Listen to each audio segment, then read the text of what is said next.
Hello and welcome to History 4990 for the spring 2024 semester. This is the professor for the class. My name is Dr. James McDonald, and we're going to just very quickly, I promise, go through some of the requirements for the internship class and look at the syllabus. This class obviously is, for the most part, self-guided. So you have internship hours to complete. You have paperwork to complete. You need to do weekly reports and some other assignments in the course of the semester. You all are the third cohort or group of students to go through this relatively new class. This is an alternative to the research capstone class that we offer in the history department. And I think it's a long overdue class to give students an option of doing something more in the public sphere instead of doing just kind of straight up research and a long research project and writing a research paper. So I hope you do enjoy it, and please take it seriously, because it is, again, all of you are kind of the trendsetters here going forward, and you'll determine if this continues, and your performance will help your fellow students going forward. You're kind of ambassadors for the program and for NSU as you complete your internship work.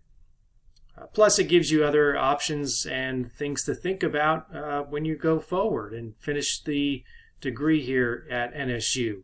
That's something you want to do in some kind of research or more of a public role in some of the careers that you might be thinking about. So let's go forward and look very briefly at the block here in Moodle. The course syllabus we'll click on in a second. During the first week, you should all have turned in, I think several of you have already, the internship agreement. That's what you need to actually register formally for the course. I want you to spend the first week kind of figuring out with your supervisor at your location about how you're going to conduct your hours, about how many you want to do a week, and we'll get into the details of the requirements of the class as we go further along. In the second week, you'll have a site description form, and you can click on all of these forms that are due and just email them right back to me, and my email is on the syllabus. So let's take a look at the syllabus. There it is. I'm Dr. McDonald. My email is MAC, so make sure you spell that correctly, MacDonaldJ. I'm in Kaiser Hall if any of you want to come by, but most of you will probably choose to email me, and you, again, email the assignments to me. Whether it be the first week, you have the site agreement, which is a form you need to fill out, save it, and then just, again, attach it in a document in an email. And then as we get into the most parts of the semester, you're going to be sending weekly reports talking about the hours that you did. So you can do a number of different sites. We've had a variety over the last year or so that we've had the course in place at virtual and physical locations around Louisiana and other places. So we have a pretty clear set of objectives. You need to do documentation on the work, and you will need to also complete very thoroughly those weekly reports that we'll get into when we look at the schedule. There's no textbook, which a lot of people love, but once again, this is essentially getting the work done in the course of the semester. So this is a 3-hour course. There's a general understanding that you should complete about 33 hours per credit hour. So adding that all up and multiplying, it's 100 hours. So we want you to do 100 hours of internship work. And most of that will be, we've got assignments on either end, the week 1 and 2, and then weeks at the end. So you'll have mostly the 100 hours in about 12 weeks.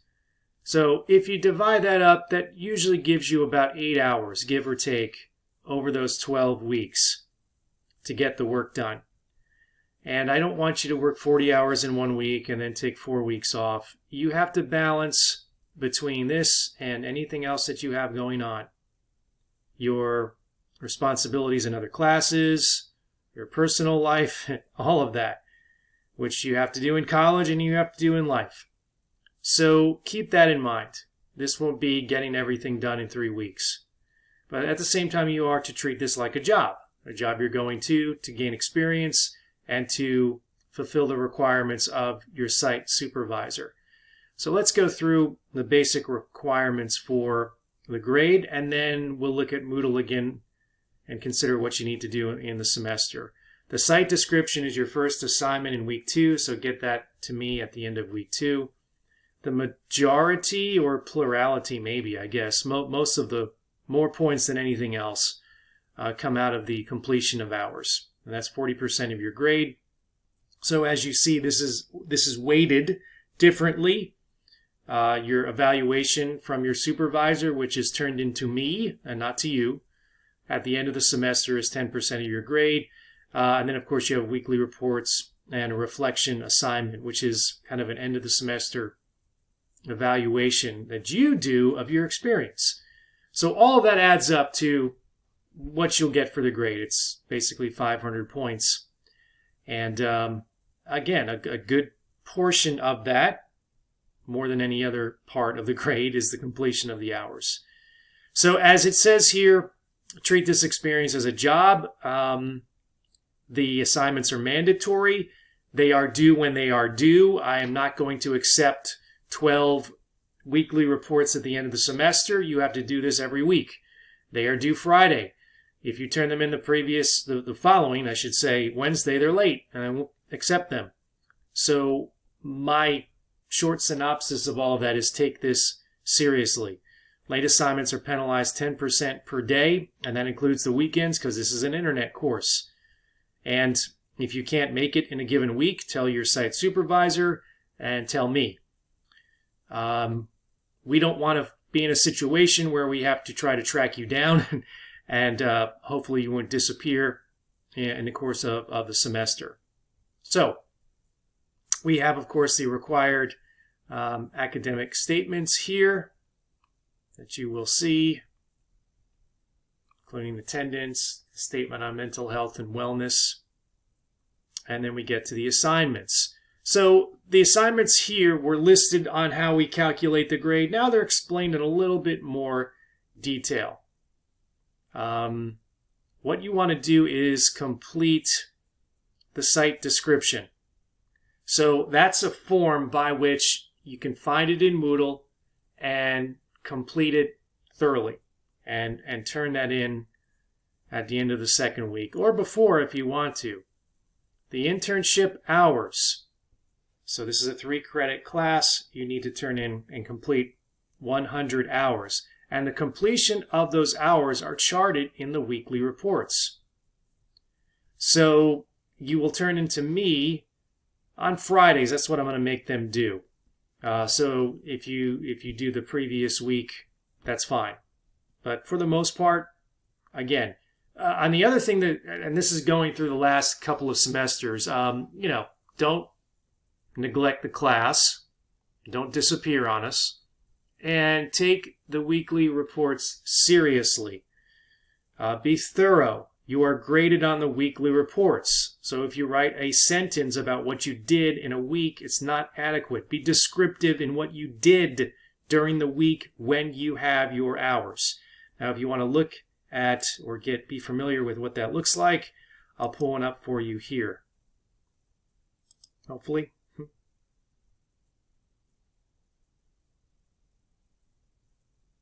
There we go. This is what you need to turn in every week.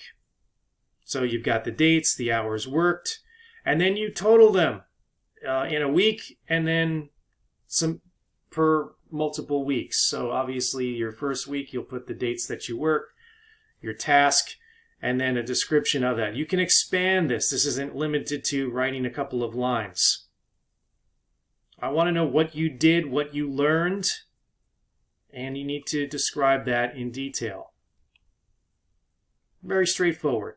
So you're going to put in all the basic information will be the same. And these you can either download and write in, or you can download them as a PDF and then save them as a PDF, whatever you want to do. But filling out this form every week, and I know it may be, oh, I got to do another one of these. Yes, this is what you need to do this semester. You're not writing a research paper, you're doing an internship. So complete these and be thorough. So the majority of your assignments come in the form of the weekly report. Let's go back to the syllabus. You can see you've got them. They're numbered. There's 3, there's 4. The only exception is when we get to week 9, you have a mid-semester weekly report. And that's similar to the others, but with a couple of different questions. And again, you can email them to me at the end of the week. If you're working over the weekend, I'm not going to be super strict about it. I mean, turn it in on a Monday. So in a given week, if you work, Thursday, Friday, Saturday, Wednesday, Thursday, Friday, and want to send it to me early the following week. Again, I want the reports to come in. I want them to come in a timely manner. But, you set this schedule with your site supervisor. And that's the part where there's flexibility. Where there isn't flexibility is you have to keep these assignments coming in. Okay, so let's go back to the syllabus. Okay. The reflection assignment comes at the end of the semester. Again, be complete and thorough with that. And then you get a supervisor evaluation, which I will send to your supervisor. They will send back to me. It will be anonymous, and so that we can get an honest evaluation and assessment of your work in the course of the semester. So you can see the syllabus is pretty straightforward. You've got a mid-semester report there due in week 9. Your last weekly report will be due towards the end of the semester. So you're going to have basically 12 of them. Then you'll have a reflection assignment due basically the last week of class. And then you'll have early in finals week, we'll need to get that supervisor evaluation back to me. Pretty straightforward. That hasn't been a problem in the past. But I want to tell you a couple things about the course. And all of these weeks will be opened up, one at a time. It's not a free-for-all. This is going to be a structured class. A couple of things as we get to the end here. Number one, you represent yourself, you represent the department, and you represent NSU at this internship. So keep that in mind. We reached out to the community, and you reached out to individuals at different locations. And they are doing you a favor, taking their own time to supervise you. Don't think, well, I'm doing this work for either pay or no pay. And, they should be grateful. No, they are taking the time to manage you and have a relationship with us at NSU. So keep that in mind. Keep that in mind also that those who follow you, future students, will also succeed or fail or not be able to work with certain groups if our students don't perform well. So I'm just, again, being as strict as I ever get about these issues, that you are a reflection of this institution, NSU, and the department, and we want you to do good work. So we want you to be thorough, we want you to show up, we want you to complete the tasks which you are given. And so that we establish goodwill going forward with other groups in the area, and that other students can, hey, I have, for example, at Cane River Heritage here in Natchitoches, we've had good student success, the folks over there will say, and we will love to have NSU students doing it again. And that's what we want to happen at the end of it. And we want you to gain valuable experience. So once again, I'll just say that I'm Dr. McDonald, and I hope you enjoy this experience during the semester. If you have any questions or concerns, please don't hesitate to contact me. The information is way at the top of the syllabus. If you have any other issues that you need to talk to me about during the course of the semester, I'm just an email away. So enjoy yourselves this semester. Go out there and treasure the time that you have as an intern, and I hope it will be very much a valuable experience to you going forward.